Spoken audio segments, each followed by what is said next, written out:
Cesar Juana Jane Princess Ella Cinderella Kirindamino Portrait outside Dolce Ballerina Lucky Leonor Casilawan Bill Pace Princess Ella Cinderella Kid 1 Jane 5 wide comes Portrait, then followed by Dolce Ballerina Casilawan Bill Pace and Lucky Leonor is the early trailer with Princess Ella, the leader by Oralenga.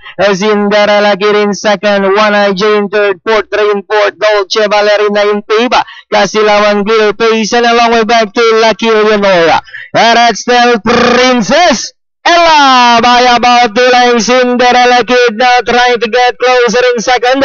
1 Jane third, Portrait. Here comes Casilawan, Dolce Ballerina, Glitter Pace, and Lucky Leonora with Princess Ella still the leader. Cinderella Kid on the outside. 1 Jane Portrait, and followed by Casilawan.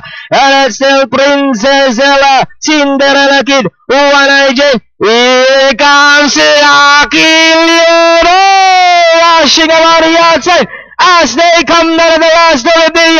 Princess Ella, Cinderella Kid, watch out! Here comes Lucky Leonor now moves up to grab the lead. It's now Lucky Leonor second. Close Princess Ella, Cinderella Kid, Portrait. Bayang Televista, para dito sa ating race number 3, ang inyo pong unofficial winner dito, yung numero 5 na si Lucky Leonor na nirendahan po ni Dan Camaniero. Mas segundo numero 1, Princess Ella, numero 3, Cinderella.